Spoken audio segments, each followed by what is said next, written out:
Ladies and gentlemen, welcome into another episode of the Straight Fire Podcast. It is a joy and a privilege to have you all listening. And if you're watching the YouTube video, we hope that you leave a like, watch all the way through, and comment a question that you would like us to deal with. Any podcast topics you'd like us to talk about, even just a simple question that we can talk about. In the first 5 minutes, we can have maybe a segment of just podcast time where it's just devoted to questions that you bring. Also, if you're watching on YouTube, you'll notice that we once again have a new camera shot after promising you a new camera shot last week. This is probably going to be the only time you're ever going to see this camera shot because we agreed that it's way too hard to set up. And they're going to be like, they only have 4 things. There's no way it's too hard to set up. They don't see all like the lights and stuff that we have going on here. And that it's a struggle for 3 teenage guys to try to make a room look good. So yeah, that's very true. Very true. My own bedroom doesn't look this good, and that's not good considering the state that this room is in. But yeah, so that's if you're watching the YouTube video, that's just another reason to go check out the YouTube channel. I'm gonna start throwing out some shorts on there. Maybe move over to Instagram eventually. Put out some Instagram reels, TikTok because TikTok's still here, ladies and gentlemen. Don't you know I'm still standing?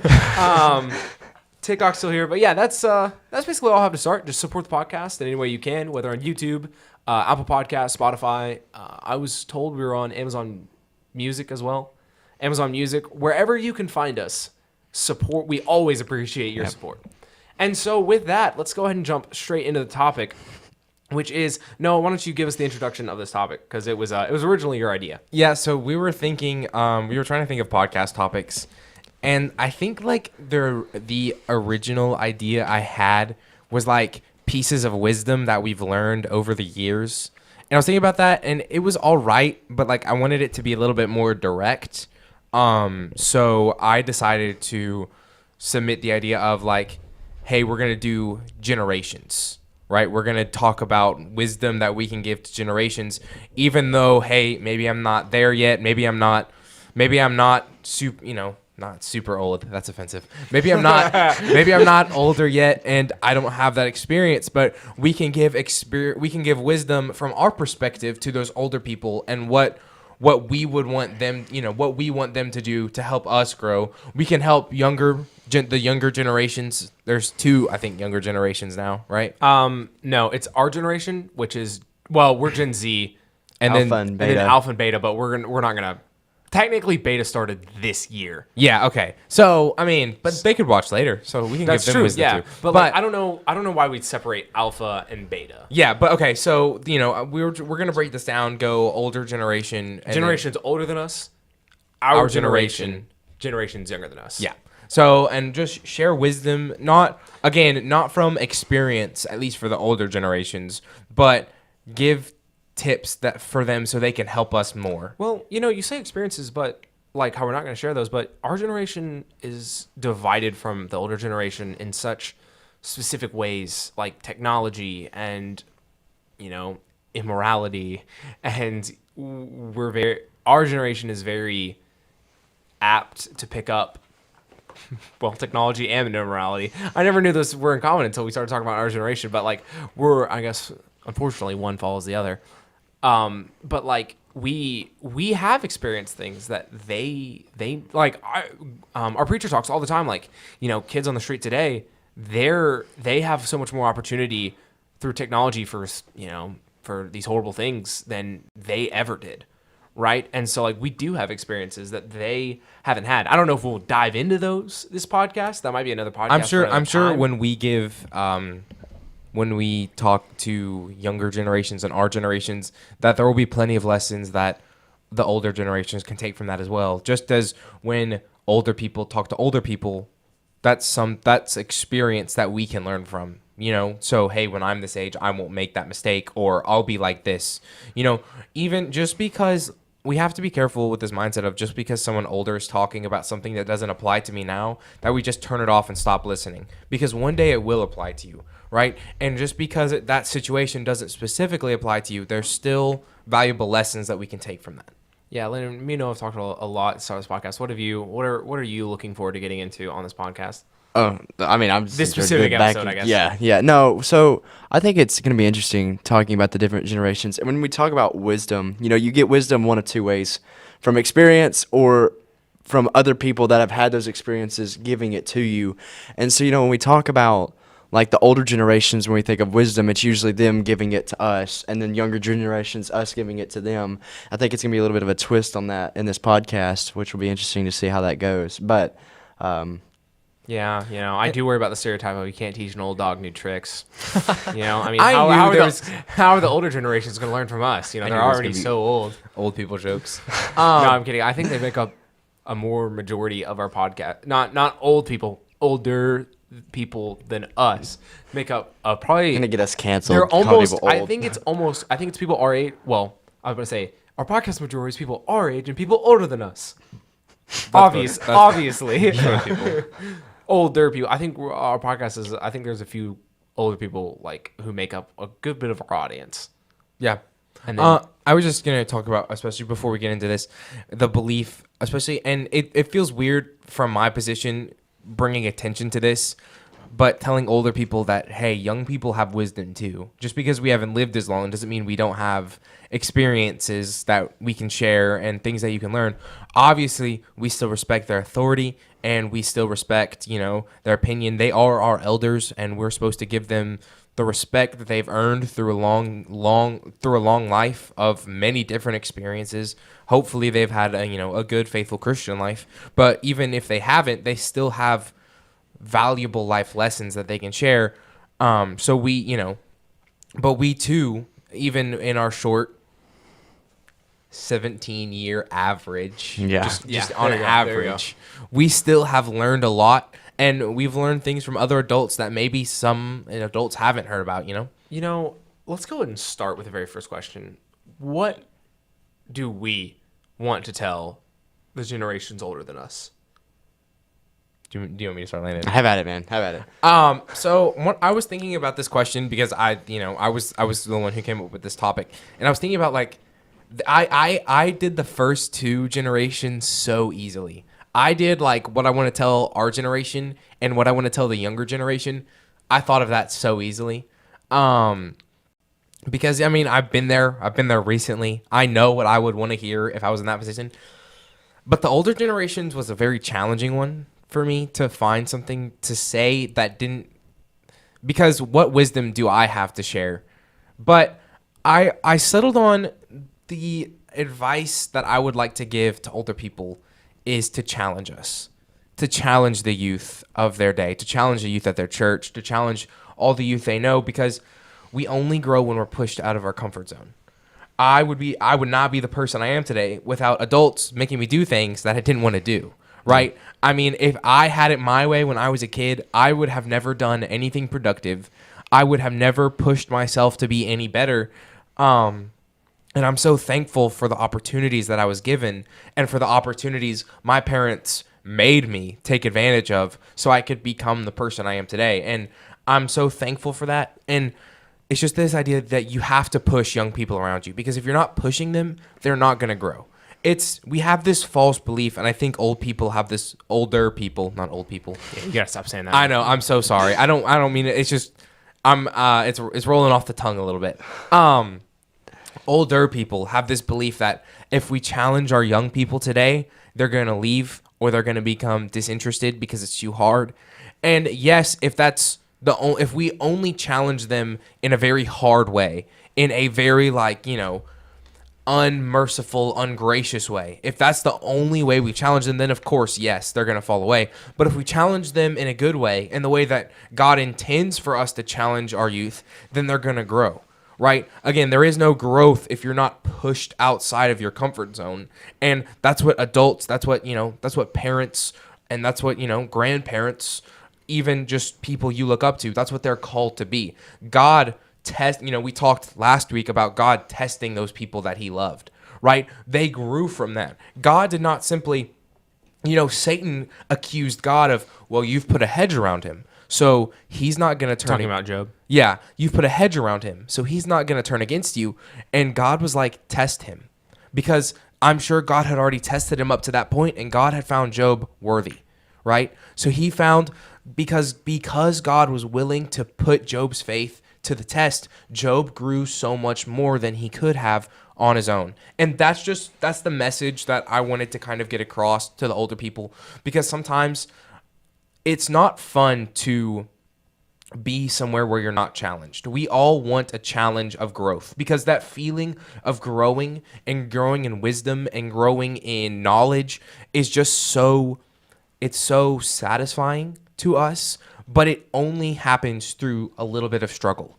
So if you want to, what does that look like? If you want to put that in practical terms, ask them questions. We have a debate class here that is very challenging. And the reason it is so is because they ask tough questions. They make you give tough answers, but also they're willing to help you when you don't know the answers, right? And I think that's a good example of older people. Ask questions to your youth. Ask tough, challenging questions. Help them find those answers. Put them in situations where they're going to have to do something they've never done before, and it just make this culture of always where your youth is always ready to grow. And that was the message. That was one of the messages I thought about as I was researching this podcast. Well, Landon, I would throw it over to you, but Noah took all your time, so we're gonna have to move on to the next one. No, I'm kidding. That was really good. I've often thought that same thought about, like, I want to be challenged by the people older than me. But Landon, go ahead and what do you think? What do you think about that? Do you agree with that? Would you rebut that? What do you think? Oh no, I love that. Challenging is something very important, and I don't know how to word it, but the church being how it is, and you have a youth group, and you have a college group, and you have a young professionals group, and then you have the older people that don't really do anything with anyone, and you've got this segregate. And I'm not saying that because, and it happened like that because we do stay in the youth group. We do stay in the college group. And so we've segregated ourselves like this. And so it is this problem where we have a bunch of youth growing up and, well, where is the wisdom? Well, because we're not being around people. And I want to say this right now to the older people, and this is going to sound bad for my generation, and I'm going to get on that when we get to ours. But I say, just wait, old people. We're going to trash our own generation. It's coming. Yeah, it's gonna be really bad too. I'm prepping myself for that. a lot of the time, teenagers aren't going to go to you. Mm-mm. You're going to have to go to them. And I know that sounds like, well, that's not my job to have to go to someone else. But the truth is, well, if for our generation, as sad as as sad as it is to say that, you're going to have to go to them. And so when we think about this idea of challenging, I just wanted to build off that first. I'll let you talk, and we'll jump between thoughts here just to keep everyone flowing. But the idea of challenging, I do like that because it's getting both sides involved, because we've built such a culture, that's a word for it, where I come to church, I come to worship, and I stay with the youth group, and that's all I talk to. I leave, and the only other Christians that I'm going to talk to outside of this building is going to be the youth group, because they're the only ones I'm going to go hang out with. And that's our fault. But there's going to have to be work on both sides. You know what our church does, and I'm not like, man, our elders messed up doing this. I would never say that, because people of the same age find it the easiest to be. I find it easiest Absolutely. to be around people my age, right? And people younger than me, mainly because of growing up with a younger brother and just having his friends around a lot. I'm comfortable with people younger than me, but like, we have classes that are segregated by age, which of course that's the standard. So I'm not saying anything wrong there. Like classes from first grade to fifth grade, and then once you get into sixth grade to 12th grade, you're in the youth group, and then you're in the college group, and then you're in the young pro group, and then you're in the. There's not really a group between that, home builder. Middle-aged. And then you're in. The politically correct term is home builder. But Yeah, home builder. You're in the home builder group, and then you're in golden seniors. That's what our church calls it. Your church probably has some kind of. There's a lot of churches that have like super seniors. I'm I'm trying to think of other names I've heard. The life group. The life group, yeah. And so, and like, but like, yeah, our class, like Landon said, like I show up, I sit with my youth section, I go to class with my youth section, and then I go home and do it all again Sunday evening, Wednesday night.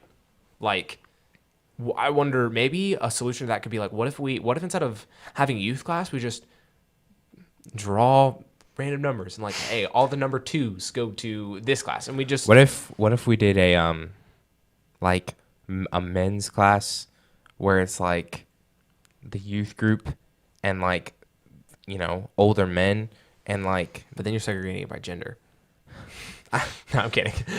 Well, I think he has a point there because we find in Timothy where he says the older women are to teach the younger women, and that would apply too for older men to teach the younger men. And I mean that does happen in our classes, yeah. but there's a reason that's in the Bible, And I guess I say all that to say maybe we as young people, but also to the older generation, you're going, like what Landon said, you're going to have to prioritize walking up to us because we find it very hard to walk up to you.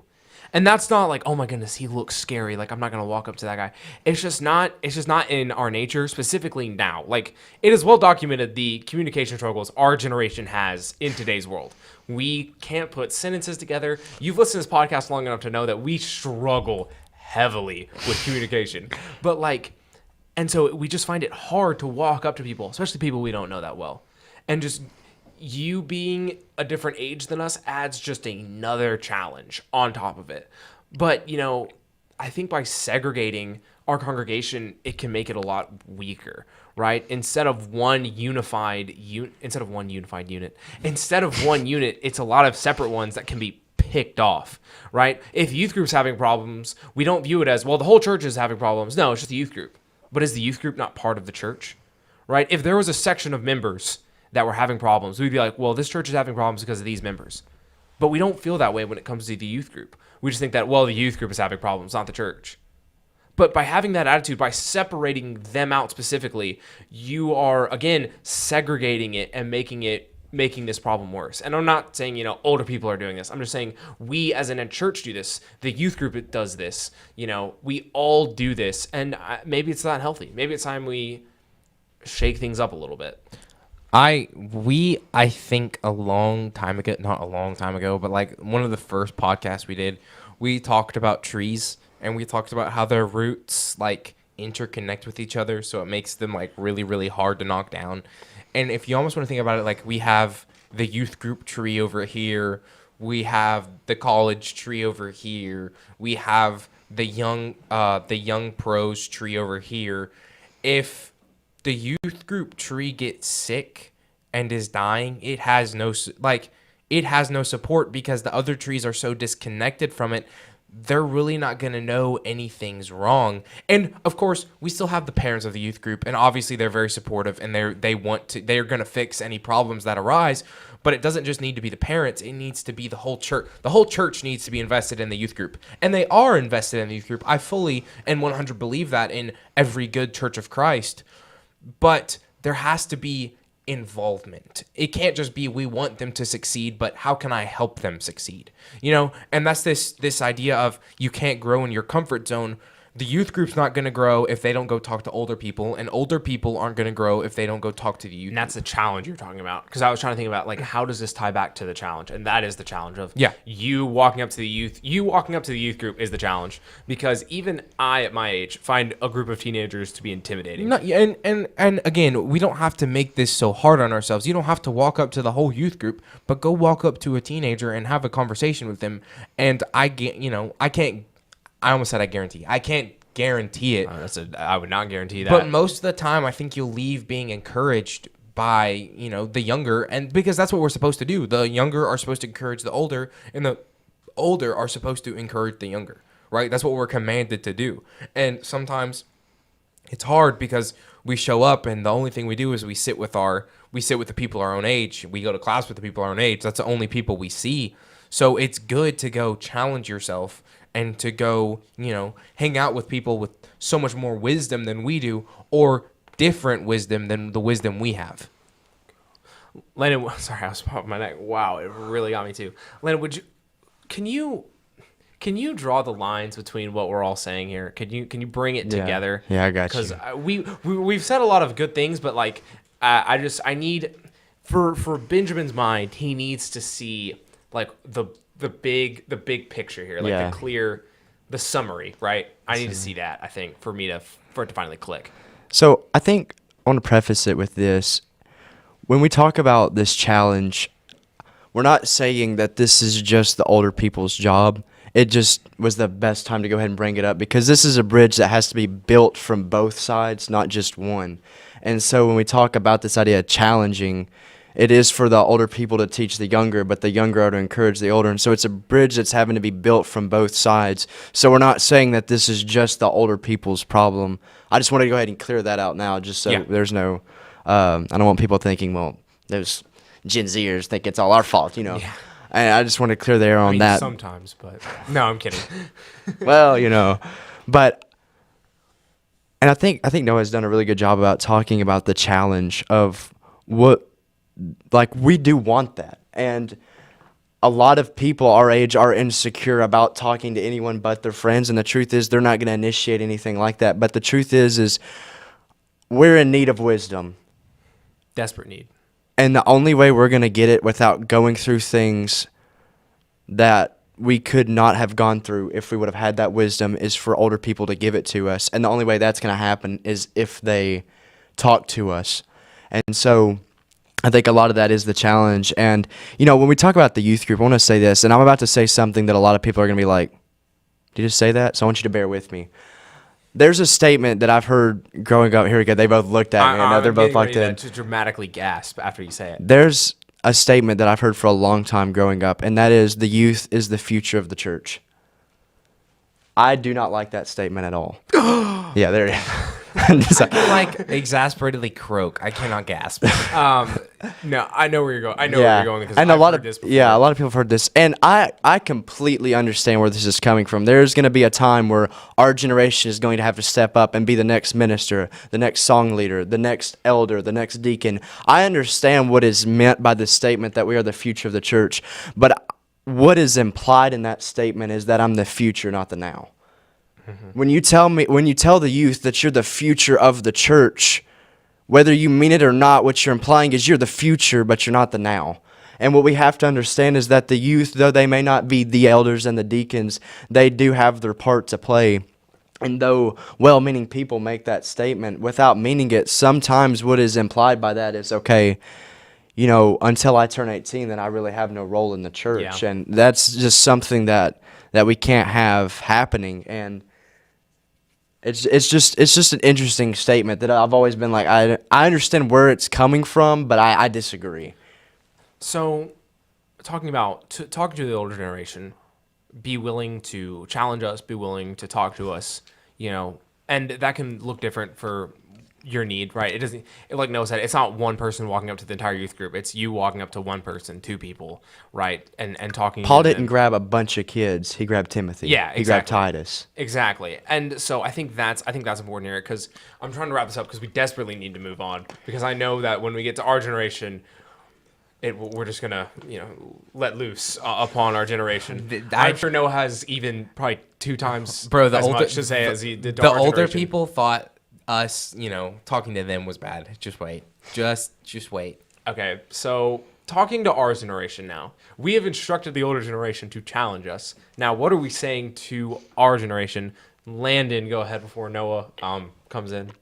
Maybe he'll cut short a little bit off of his speech. Listen, I mean, we are in a generation where we want what we want, and I want it now, and I'm right.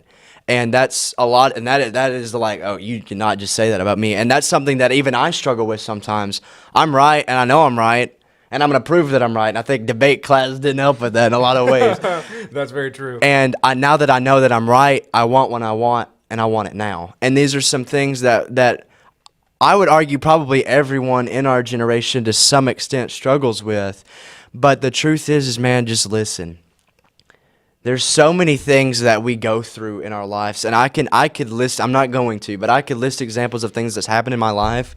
If I would have sat down and been quiet and listened to people that were older than me, I would not have had to go through things that, though I did get wisdom from it, I would have gotten that wisdom without ever having to go through those things. And so the first thing I would say, I'm gonna keep it to one point. We can go around, but listen. You know, I'm going to build off that before. I just feel like Noah's just this final boss that we're all waiting on. Bro, why am I being attacked? Yeah, this podcast has been especially bad. I'm not a part of this generation. I think it's because how you start. I think it's because you just started. Actually, I am. You started with like it had to have been at least 3 minutes. It had been at least 3 minute monologue, which was very impressive. To be fair to the older generation, if you get some side eyes tonight at church, well, no, it won't be out tonight. But if you get some side eyes next Sunday, you know why. But anyway, what I would say to build off of what Landon said is that when you don't listen, you build a reality that isn't true. I think a lot of times we find young people in a world that's not real, right? Because they're very specific about what they listen to, right? The only news, like we make jokes like, yeah, you know, I get my news off of TikTok now. Like we make that joke a lot, Yeah. because it's funny and right, like you shouldn't do that, right? But that's very real, as in the sense of we get our sense of self and opinions from our own echo chamber that we make. Everything our generation consumes is built off of an algorithm made to keep you there longer, right? And what that makes is echo chambers. We as young, and like that's why it's easier to hang out with people our age, because most often people with our age have our views, right? And so young people find themselves, our generation finds themselves in an echo chamber that is really hard to escape because we love the affirmation it gives us, right? Like, you know, when we're talking on this podcast, I don't really have to worry about like, are Noah and Landon gonna like agree with me on this? We're all pretty much of like, no, you don't think No, y'all don't agree with me all the time? We are. I do. Yeah, we do. Okay. Usually, yeah. 99.9. I knew it. I was waiting for like they're not. There's no way. No, yeah. But anyway, like, you know, I don't have to worry about what I say in this podcast because you know, no one landed, like we're all of the same mind here. But like, there's a lot of people out there who they don't have to worry about what they say at work because everyone at work agrees with them, right? It's an echo chamber that we get caught up in, and it's dangerous for young people because they lose sense of reality when it happens. Right. The whole reason we have such radical political views in our country is because of this echo chamber that keeps on giving these same reasonings in just different ways, different emotional ploys, and like they keep being targeted to young people, and the young people is just added to their echo chamber. Right. You got to be very careful because this echo chamber is controlled by things that you're not in charge of. Right. And I think that's what I would say is listen to those around you and be willing to listen to opinions that aren't yours. And that's what debate does such a good job of, is you getting to hear opinions that you don't especially agree with. No, go ahead. Well, yeah, and I just want to build off what you and Landon said. Even if the opinions, you don't want to go around listening to lies and things that aren't true, but you have to be willing to listen to other people and hear them out, because you won't know what they need unless you listen to them. Even if your quote unquote echo chamber is the truth. And I think we were designed to, in a perfect world where everyone is Christians, we can all affirm each other because we all believe truth. But sadly, that's not the world we're in. But even if you are in a faithful congregation where you are affirmed in the truth, you still need to listen to other people who don't have the truth so you can help them, so you can listen to what they need. Or maybe you're about to make a bad decision and you can listen to people in your church try to help you. Because I know sometimes, especially as guys, we all get really headstrong and we're like, I'm just gonna do whatever I want. I don't care what anyone tells me what to do. Yeah. And I know like that's kind of what Landon was talking about. It's so difficult to not just go headstrong and dive all in. That, and I have a passage I want to read that I was thinking about while you and Landon were talking about it. It's Proverbs chapter 3 verses 5, starting in verse 4, and I'm gonna read a few verses out of Proverbs 3, and it says, "And so find favor and high esteem in the sight of God and man. Trust in the Lord with all your heart, and lean not on your own understanding. In all your ways acknowledge him, and he shall direct your path. Do not be wise in your own eyes. Fear the Lord and depart from evil. It will be health to your flesh and strength to your bones." And then skipping down to verse 14, it says, "For her proceeds are better than the profits of silver, and her gain than fine gold." So that was the passage I was looking at, and I just thought that really echoed what y'all said. Well, we're not leaning on our own understanding, but we're looking to God. I know I've been talking for a long time. No, you're good. I was mainly joking. I probably shouldn't have joked as much because now people are gonna keep thinking about it. And I I would hate to give people Noah fatigue. It's just something but I've grown one up of the with. really quickly, one of the things, and this I think this builds off what y'all said. One of the things that I thought to tell this generation was, waiting is worth it. And it's just this idea of we're waiting for heaven, right? Satan wants to tell us and keeps telling our generation right now, because you're young, you need to get everything you can. You need to get all the pleasures you can. You need to get all this earthly joy right now because, hey, when you're old, you're not going to be able to have this anymore, right? This is your one shot at this. So take it all now. And I think every generation feels this way, but I think Satan speaks to our generation about this, especially because right now, your chemicals are rushing. You're young. I don't know how else to say it. I'm not gonna say it again though. I would say I would call it hormones. Yeah, hormones. You're young. You're able to do pretty much whatever you want at any point in time. You have the time to do whatever you want. You can conquer whatever battlefield you want to at this age, right? You can do anything. And Satan is like, take it all now. Use up everything you have, all of your resources to pursue whatever pleasure you want to till its end. And don't worry about the consequences now. Those will catch up with you when you're older, and when you're older, you'll be able to handle it. But that's not really true. We as, and I was doing some research into this, teenagers are more prone to see things in the here and now because their brain, the part of their brain that looks at consequences of the future, like their planning part of their brain and their consequence part of their brain isn't as developed as adults is. So teenagers are much more likely to see the here and now than they are to wait, let me think about how this is going to affect my or how the consequences of this action are going to affect me later. I think you talked about that in an older podcast. I'm sure I did. Like that's really taking me. There's probably, if I saw the title of it, I would know that you did. But like, I feel like you said that before.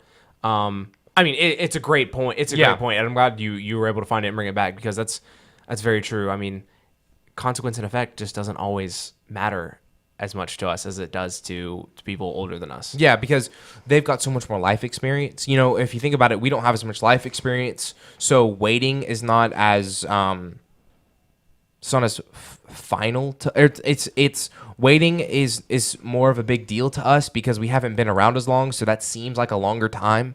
Whereas older people who have been around for triple the time that we have been, they know how to wait for things, right? Because they just have more life experience. So to us, we feel like we're not going to be here for a long time, and I need to do this while I'm young, while I can enjoy it. So Satan is telling us over and over again just to take it.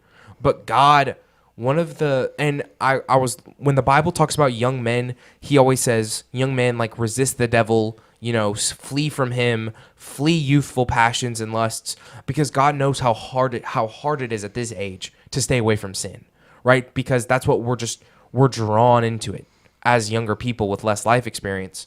So this idea of waiting for what God has promised us, because it will be worth it. And Satan tries to tell us that it isn't worth it, but it will be. In 1 Peter 1, 4-9, there's a beautiful description of what heaven is like if we will only wait. And it's going to be painful waiting. It's not easy. It's not fun, but it will be worth it one day. It is a joy that will never fade away, unlike the earthly joys here. And then in Revelation 21:4, it's talking about the final victory of God's people and how one day all this waiting and all this suffering and all this denying ourselves, one day we won't have to do that anymore, and God will give us every joy that we can think of. So just to the teenagers of this generation, wait. Listen to the people who are older than you. Really try to just think about your actions, how that's going to affect your future, and think about where that puts you and your relationship with God. I think both of y'all talking about listening and waiting is really good for this generation because this generation lacks a word that I've learned over this year. It's called fortitude, right? And you you listening know what fortitude is, but you might not have heard this definition. Actually, I'm gonna pull it up real quick. Landon, is there anything you want to say while I'm pulling this up? 'Cause Yeah, I got you. I don't know if I can pull it up as fast as I need to. So Yeah, I'll fill in. Right, yeah, Thank you so I'll put in much. some filler. No, I think you want to know almost the ironic part of this. We started with listen to those that are older than you, and we talked about waiting, and the reason you should wait is because your brain's not fully developed. Is really what we're saying, and that is true. And you think about how we in our youth, and this is where we start building the bridge from the other side. Going back to my metaphor of the older people and the younger, how we need to work on this together. I think of, was it Jeroboam and Rehoboam? It was the divided kingdom. Which one was it that was Jeroboam? Was it Jeroboam? I always get the two mixed up. And he was No, it was Rehoboam. Was it? I'm so sorry. Okay. Yeah, Rehoboam. It was one of them. We're gonna go with Rehoboam It because was Noah Rehoboam. seems very confident. I'm confident in Rehoboam. Noah seems very confident. And there was a decision that needed to be made, and he decided to ask the older wise men, as one would usually do in those cases, and they gave an answer that he didn't exactly like. And so instead, he went to his peers, the people his age, and instead got a response he liked, and the consequences for those actions were less than good. Yeah. And so we think about why it is that we should listen to those that are older. It's because they do have this wisdom. And wisdom is being able to see future events and the consequences that will come after that. And so that's the wisdom of that. And I think it's ironic that the wait and listen just kind of loop together. Yeah, and really quickly before Bridget says anything, teenagers still have the ability. It's not, we say like, hey, your brain's developed. You really don't have a choice. You're not going to be as good as planning. You still have the choice. Yeah. It's just harder right now than it will be in the future. So But it's still worth it. what waiting, what listening, what making harder choices leads to is a word called fortitude, and I wasn't able to find the exact wording, which stinks because that means I'm gonna have to try to summarize it off memory, and that's just I wouldn't put that fate upon my worst enemy. But fortitude is the choice of doing hard things instead of giving yourself a pass, right? And we live in a world that is eager to reward ourselves. I remember my first weeks at work, we had a vending machine, and I'd get through a day and be like, hey, I got through a day of work. You know what I deserve? I deserve a candy bar. And so after work, I'd always get myself a candy bar. And I don't do it now because I'm practicing fortitude, and being broke helps with practicing fortitude. But having fortitude is being able to do hard things even when you don't want to do them. And that's just something that I'm worried our generation is starting to lack, right? Because of the instant gratification that we have. Right, I don't want to listen to you because that is hard and it doesn't give me the instant gratification that I want. I don't want to wait for this thing because it's hard and it doesn't give me the instant gratification that I want. Fortification is that has been the word I'm saying, right? Fortitude. Fortitude. That's right. Thank you. Fortitude is the exact opposite of that. Fortitude is the willingness to wait, the willingness to listen, the willingness to do the hard thing, and understanding that it will lead to something better in the future. Right? You think about that word fortitude, what it comes from, like a fort, right? Simply having walls that protect you. Building those walls are not fun at all. I'm sure, probably you think about when the first settlers come here, we have that picture of like the wooden walls, right? With the logs and like the steep, like the chiseled log points. I'm sure that when they got here, the last thing they wanted to do was start building walls, right? There's so much to do. You got to worry about food, your own shelter, your family and your family's health. But first things first, you got to build a wall. And that's what fortitude is saying. First things first, you got to do the hard thing. And I worry about our generation being able to do that. So for those of you listening, I challenge you, choose the hard thing, right? Even if it's the little things, right? I'm not going to sit out on my phone for, half an hour before I start doing the things that need to be done, right? It's this idea of like, I'm going to eat the vegetables first so I can get to the good stuff later, right? Instead of the other way around. Yeah, no, I know we're not the biggest vegetable fans here. If we were in Babylon, we had just showed up and the king offered us a bunch of meat to eat, we would all be like, yes, it's everything I've dreamed of. I said, they don't let us eat this back in Israel. Yeah, my mom said we couldn't have it, so nice. But anyway, it's just Did we see Daniel eating broccoli? Ew, gross. But apparently that was that was the best thing to eat, right? What you wouldn't expect, right? Fortitude is doing the hard things that you don't expect are gonna. Well, You know they're going to work. You just know it's going to take time, right? And Daniel knew that eating vegetables was going to work. I mean, and he resolved himself to that fate because I don't know if I could do the same. Vegetables and water is a far cry from what we eat nowadays. I'm just thinking about our lunch that consisted of blackberry lemonade. We had Hot wings. We had a salad. Hot wings. We and had a little bit salad. of yeah, We salad had a covered in salad. dressing and like crouton crumbs. There and- was green on my plate. That is an improvement. That's true. circling back around. I'm sorry, I derailed us there. Doing the hard thing first. That's what fortitude is. That's what listening and waiting involves. It's doing the hard thing first. And I worry about our generation being able to do that. But prove me wrong, please. I'm begging you to prove me wrong. I hate being a prophet. What's the expression? I hate to be a prophet. I have no idea. I think that's it. Anyway, anything else before we move on to the final one? Nope. I say run it. I'm good. Oh wow. Okay. Beta babies, here we come, baby. That never happens. All right, beta. Alpha, beta, and alpha. Listen up. Alpha, beta. What will be the next one? What's the next letter? Gamma? Alpha, no. beta, gamma? Is it? Wouldn't it be a Gamma. D? Is it gamma C? or gamma? Are we, Depends. is gamma C? Yeah. I thought, and isn't D delta? Why is it Alpha, alpha, beta, beta, gamma? That's a G. Then Welcome to delta. Greek. Because Bro, it's that's Greek. No, it's not American. Unless you're like in the army, then it'd be Charlie. Alpha, beta, Charlie. Oh, I Delta. think- Oh yeah. So I don't know how they're It'll gonna go probably with be that. Charlie. It'll probably be Charlie. No, guys, the Greek letter isn't. There's no way Generation there's a Greek letter Chuck. named Charlie. generation. No, there's not. I'm just Oh, saying. the So generation like named it Charlie. would go in like the army, Alpha, Beta, Charlie. delta. But- So are we? yeah. So are we naming these generations off of Greek letters, or are we naming them off of the army? We'll find out. Yeah, we're gonna find out. That's ironic, actually. I've got a quote from a Greek soldier. really. I really Do you want to go and read that? I'll wait. Okay, so what are we saying to this younger generation? Honestly, I haven't thought much about this because right now they're the farthest thing from my mind, as sad as that is. But I'm really worried about my generation and if we're gonna make it out. Well, the good news is if our generation doesn't make it out, we can still have good people train the generation younger than us, and hopefully they'll fare better. Can I guess than what we do. quote it is? Is it the quote about like hard times Nope. make okay? No, not like hard times make good people. Nope. And then good people make easier times, which makes It's not that quote. okay. All right. Anyway, so Noah, do you want to start off then? Yeah, I will. Give us your quote. Yeah. But So, the thought that I had, and I try to keep them really, really short, just so when we summarize this, it's going to be really easy. The thought I had for the younger people was to start now. And Landon, if you could flip to did you say start now? start now, yeah. Landon, if you could flip to 1 John 2:13 through 14. Oh, he and went to 1 John again. I will get there in just a minute. 1 John what? 2:13 through 14. I'll get there in Okay. just a minute. But it's this idea of there will be actually let me go ahead and read you the quote first and then I'll elaborate on it because I think it sums up what we're trying to say really well. It illustrates what we're trying to say really well. The quote is from just a Greek soldier a long time ago. He said, "You do not rise to the occasion, but sink to the level of your training."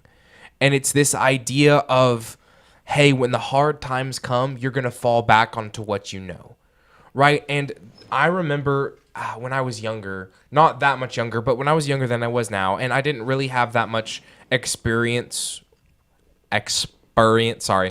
I didn't really have that much experience dealing with negative viewpoints of the Bible, and they still kind of like shocked me, and I didn't know how to handle them. I remember I stumbled across a debate, and I was listening to the debate, and it was really, really challenging at that point in time. And I really didn't know, like, for a minute there, when you're listening to it, you don't really know how I'm gonna handle these arguments that are attacking the thing I've believed my entire life. I didn't really know how I was gonna, handle that or deal with that because the people who are giving these arguments sound really, really convincing. But I remembered and I fell back onto what I had been taught of there are some things that I know are true that agnostics who don't believe in the Bible will never be able to prove.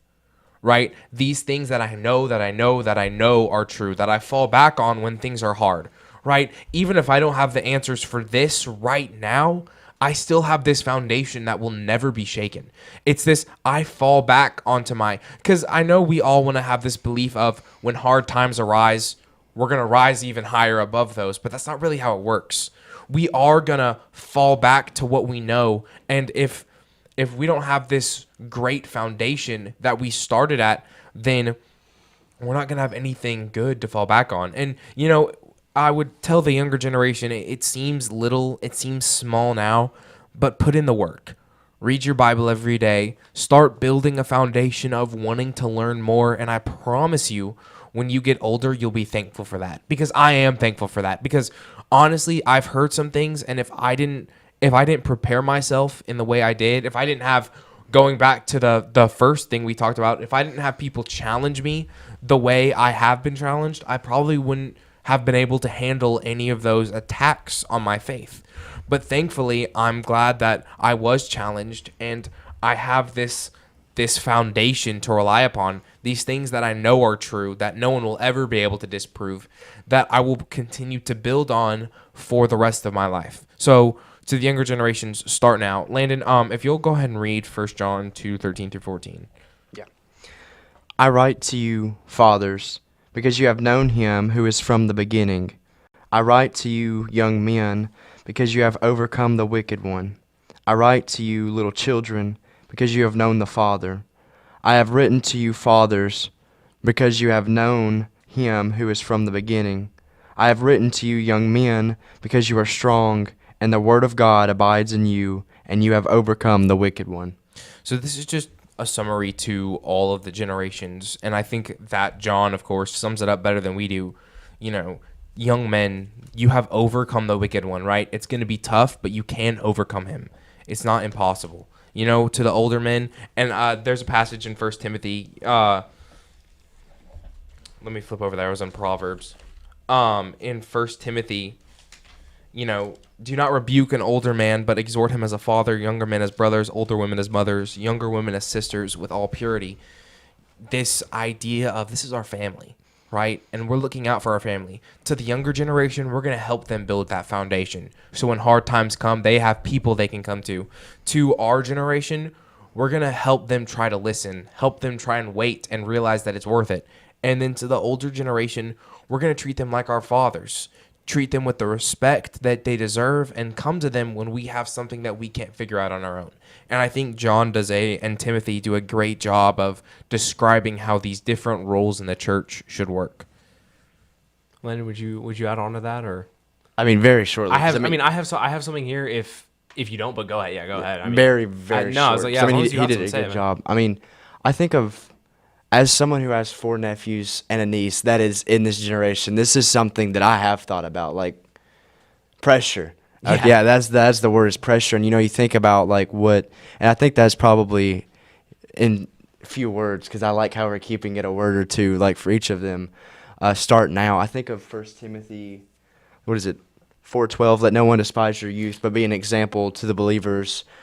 I was about to try to quote it, but I get them all mixed up. In word, in conduct, in love, in spirit, in faith, and in purity. And you have all of these areas. And I know as someone that was at that age, I don't know what the exact age is for Alpha, but younger than I am. I just know it's somewhere in there. I'm not sure. Is it like 13 to... I can look up. It's got to be 13 to 1, I think. Yeah, because the new generation just came. Just started. But as someone that was in those ages, thinking about... between 2010 and 2024. So 14. That is... So 14, yeah. 14, okay. Anywhere from 14 to 1.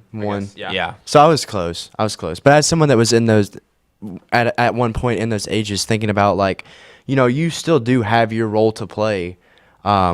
Maybe at that age, not as a Christian, but as someone, you can still be an example to the believers. But I think start now probably is the best advice one could give. I'm sorry, I was reading the Google thing about Gen Alpha, and one of the things is adaptable. Generation Alpha is known for being adaptable and entrepreneurial. Huh. I don't know where that came from, but... They're 14. Yeah, I know. Have they done enough? Well, here I am again, doubting young people. I'm saying, have they done enough to really be considered? But, they can do enough if we just challenge them. But I have a quote that I'd like to read that I was thinking that Noah was going to do. But this isn't by Greg Shoulder. This is by G. Michael Hopf, Hopf. And it's from a book called Those Who Remain, or it's from something called Those Who Remain. I'm not out here recommending this book.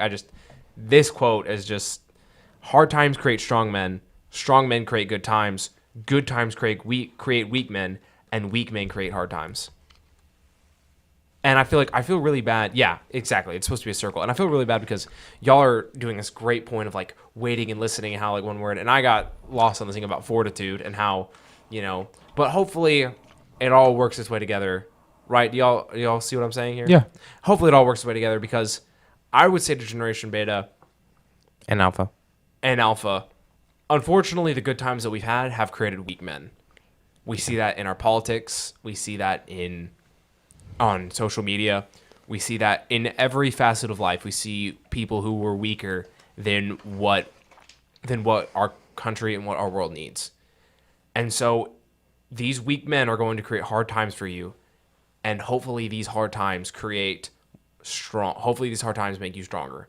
I hate the fact that you're going to have to go through that. I hate the fact that our generation, Gen Z, is staring down that barrel as well.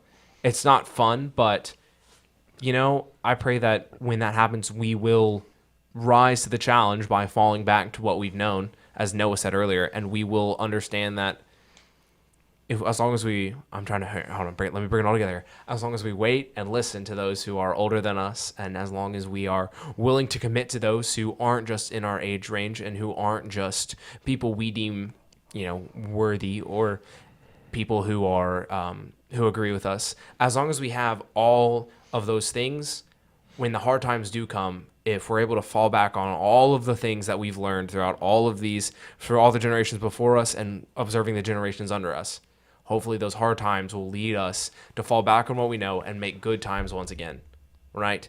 And the thing is about the Word of God, in hard times, the Word of God thrives even more. So for those of you who are listening, who want to spread the Word of God and who want to challenge others to spread the Word of God, know that the Word of God thrives when times get hard. So there's no reason you shouldn't as well. There's no reason you can't step up to this challenge the way that the people before you have, right? Just because we haven't had hard times in the recent past, doesn't mean we won't have hard times in the future. So that's what I'm saying.